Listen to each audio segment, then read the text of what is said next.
अल्लाह अकबर। एक बार तू अमीर की ख्वाहिश पे गौर कर। अकील बादशाह से कह रहे हैं, अली अल्लाह के घर में अकील से कह रहे हैं, आप माहिर अंसाब हैं। हाँ, अबू तालिब का ये अक्लमंद बेटा मस्जिद में बैठ के बताता था किसके बाप का क्या नाम है।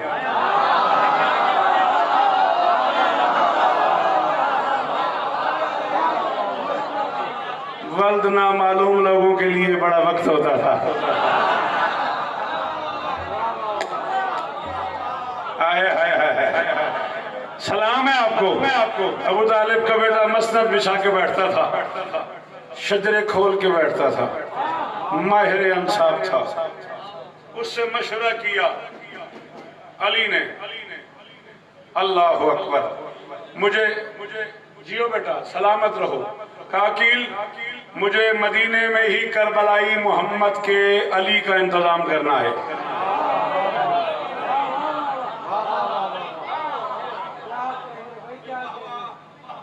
अकील, मुझे मदीने ही में करबलाई मोहम्मद के अली का इंतजाम करना है। तुम माहिर अंसाब हो, अरब के अरबपति समाज में कोई ऐसा घर ढूंढो जिसमें एक ही वक्त में वफा भी हो और बहादुरी भी, जिसमें एक ही वक्त में वफा भी हो और बहादुरी भी। जुर्रत और वफा का इतरे कामिल ही, जुर्रत और वफा का इतरे कामिल ही मेरे गुलशन को महका सकता है।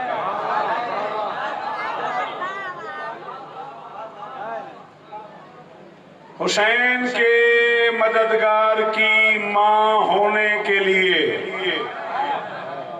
अकील से अली कह रहे हैं, हुसैन के मददगार की मां होने के लिए हुसैन की अम्मा का हम नाम होना भी जरूरी है।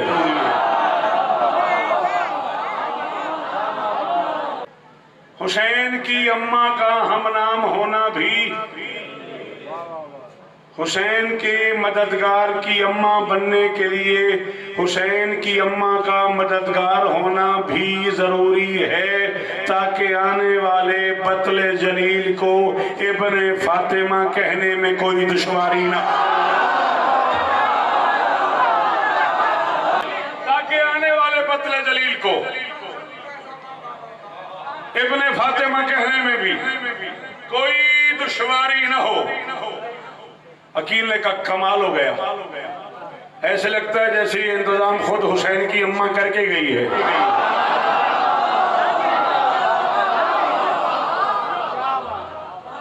ऐसा लगता है जैसे ये इंतजाम खुद हुसैन की अम्मा करके गई है। निजाम फर्शी है, इंतजाम अर्शी है। निजाम फर्शी है, इंतजाम अर्शी है। जो घर हमारे ज़हन में है उसमें ये सारी इलाही शराइत पूरी हो रही है।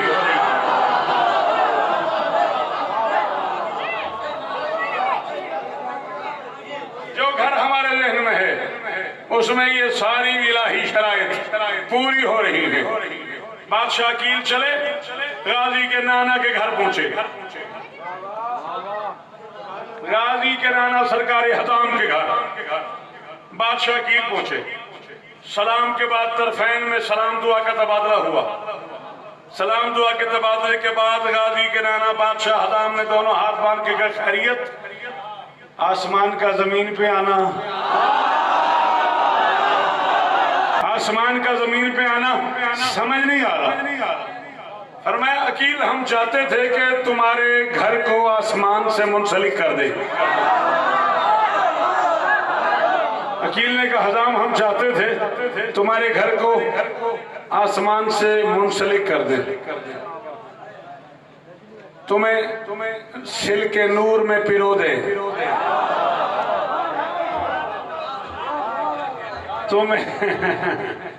तुम्हें सिल के नूर में पिरो दे। हम तुम्हारे घर अमीर मुमकिनात की खासगारी के लिए आए थे। बादशाह हज़ाम ने यूं देखा, देखेगा सरकार मैं समझा नहीं, मेरी एक ही बेटी है और वो किसी बादशाह की अमानत है।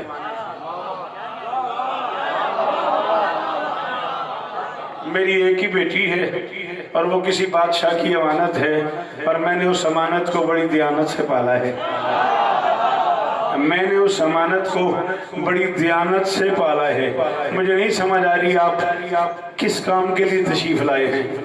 मुझे नहीं समझ आ रही आप किस काम के लिए तशरीफ लाए हैं। आपके कदमैन की आहट ही मेरी आंगन की सजावट है। आपके कदमैन की आहट ही मेरे आंगन की सजावट है। लेकिन मुझे नहीं समझ आ रही आप किस काम के लिए तशरीफ लाए हैं। फरमाया हम अमीर मुमकिनात की खासगारी के लिए तुम्हारे दरवाजे पे आए हैं। हम अपने भाई अली का रिश्ता मांगने आए हैं। हम अपने भाई अली का रिश्ता मांगने आए हैं। लफ्ज अली आया, हज़ाम ने कांपना शुरू किया। अमामा उतार के बादशाह कील के पांव पे रखा, दोनों हाथ बांध के कहा वही अली जो मोहम्मद का दामाद है। वही अली, बिस्मिल्लाह बेटा, जो मोहम्मद का दामाद है। फरमाया हाँ, हम अली वली का रिश्ता लेके तुम्हारी दुख्तर ने कख्तर के लिए खासगारी के लिए आए हैं। अली के रिश्ते की अपनी बेटी से बात सुन के अब्बास के नाना ने बादशाह कील की तरफ यूं देखा जैसे जन्म जन्म के प्यासे को घर में ही कौसर फूटने की खबर, घर में ही कौसर फूटने की खबर मिल गई हो। जल्दी से उठे बादशाह हज़ाम। गाजी के नाना को अकील ने आवाज दी, हज़ाम ये अरब के कवानीन के खिलाफ है। जब कोई शरीफ सवाल करे तो जवाब देते हैं, तुम जवाब दिए बगैर घर अंदर जा रहे हो। हज़ाम ने कहा जी मेरी क्या औकात है मैं आपको जवाब दूं। मेरी क्या औकात है मैं आपको जवाब दूं, जो आप चाहेंगे वही होगा। मैं जरा ये खबर उस बेटी को तो सुनाऊं जिसे कल रात हुसैन की अम्मा ये खुशखबरी दे गई।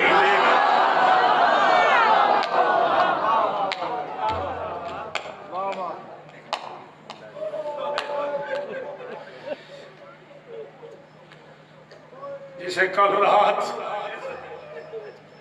अली की अम्मा ये खुशखबरी दे गई। रिश्ता तय हो गया। अली की अर्शी बारात फर्शी रास्तों से होती हुई हज़ाम के सहने ईसार में उतरी। बनी हाशिम हया के कुरान को वफा की रिदाओं में लपेट के दहलीज़े बतूल पे ले आए। गाजी की अम्मा ने दरवाजे से 2 कदम पहले आवाज दी, अकील भाई मेरी डोली रख दो, मुझे पालकी में बैठ के बतूल की दहलीज से नहीं गुजरना।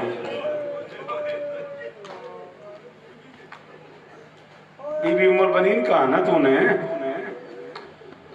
मुझे पालकी में बैठ के, मुझे डोली में बैठ के दहलीज़े बतूल से नहीं गुजरना, मुझे दहलीज़े बतूल पे सजदा करना।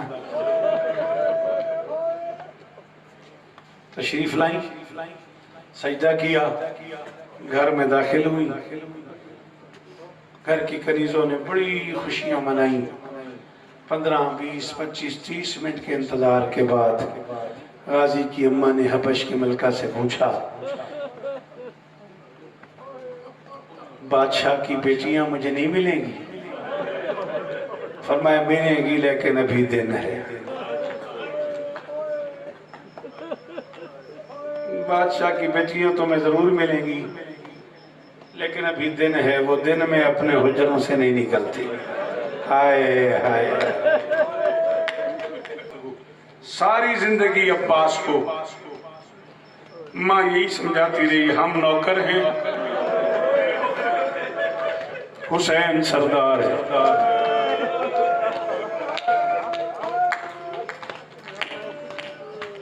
हम नौकर हैं, हुसैन सरदार है।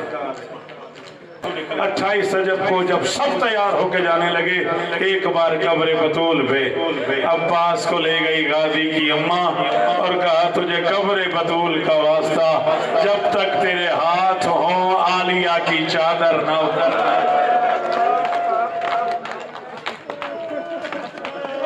अजरुकुम अल्लाह। गाजी की अम्मा ने कहा जब तक तेरे हाथ सलामत हैं, दो चीजों की जमानत दे, न किसी का हाथ हुसैन के सर तक आए, न आलिया की चादर तक आए, न किसी का हाथ हुसैन के सर तक आए, न किसी का हाथ आलिया की चादर तक आए। काफिला चला गया। फिर कयामत आ गई उस वक्त जब जिंदा बेटियां अली की मर के आ गई मदीने।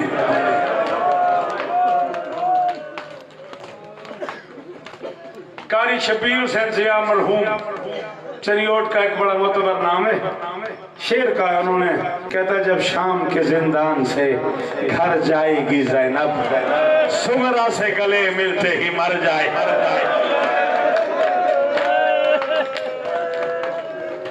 अजरुकुम अल्लाह, अजरुकुम अल्लाह। शहर में ऐलान हो गया।